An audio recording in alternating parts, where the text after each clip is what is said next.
My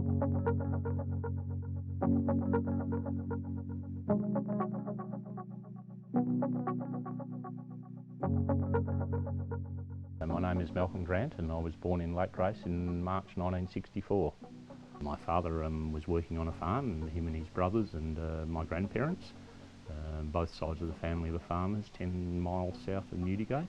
Dad was one of 5 sons in his family, and he found it a bit awkward late in the 60s to consider going into debt to the scale required to develop the farms. And we ended up with droughts in 65, 6 and 7.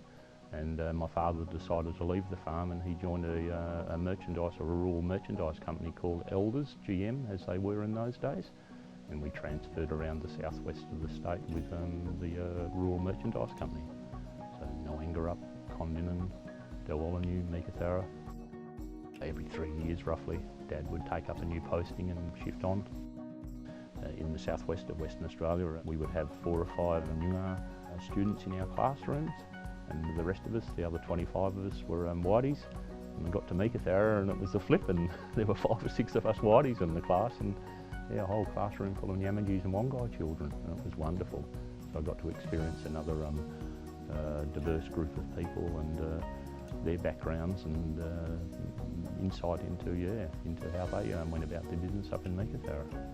Mum and Dad were into sport, and so most of the town's golf courses are on the edge of the town or just out of town on these remarkable reserves that were set aside for recreation. And I spent all my daytime whilst they were playing golf in the bush.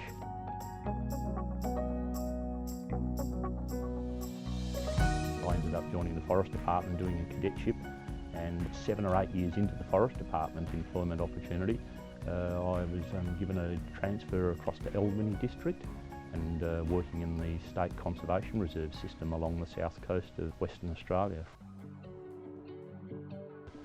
I developed an interest in managing wildflower dieback. Wildflower dieback is an introduced soil pathogen. This introduced pathogen flourishes in our poor quality soils, and the native vegetation is highly vulnerable to the presence of this pathogen. It invades their root systems in winter and in spring, and basically stops them being able to supply water and nutrients to the leaves and the foliages. One of the really exciting things was that we found that the Fitzgerald River National Park was largely uninfested by dieback disease and was the single largest piece of native vegetation between Geraldton and Cape Arid. It was in the days before booming tourism. Only the locals were using the national park, and the locals were only able to use the national park in February, March, whilst it was quiet on the farms, and we didn't have members of the public coming in from all over Australia and moving through the landscape like we do nowadays. And so basically we set up a process of closing the park in the winter time to avoid accidental introduction of infested soils, and reopening it in the summertime, and if required close it in the summertime if it was a wet summer. In 1997 we ended up with a large bushfire in the national park. Burnt 120,000 hectares of native vegetation. Big bushfires are disturbing. It's their scale that I don't particularly enjoy. Using fire as a management tool to mitigate those larger conflagrations is the important opportunity that was provided to me. The Australian native vegetation, particularly here on the south coast in the sand plain, gets to an age of about 35 years of age and starts to become over mature. With long dry summers and elevated very hot days in summers, the bigger banksias, the native honeysuckle, they start to collapse in the landscape, and their numbers diminish over time from about age 35 on. And by using fire, we were able to actually maintain that diversity and the continued presence of those elements of the native flora within the coastal sand plain.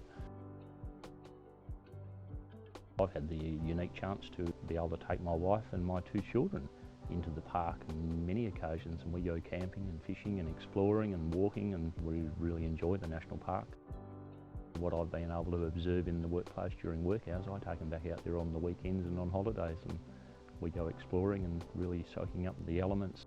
enjoying the fact that we've got this incredible resource right on our doorstep and that we don't have to travel great lengths across the country to go and find someone else's patch of bush.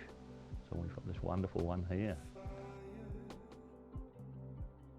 For me, the Fitzgerald region provides an insight into the wonderfully rich conservation values represented in the landscape, and we have a large group of people in our community that are so enthusiastic about its management, and hopefully the rest of the people in Australia will be able to recognise and see those important values over time as well.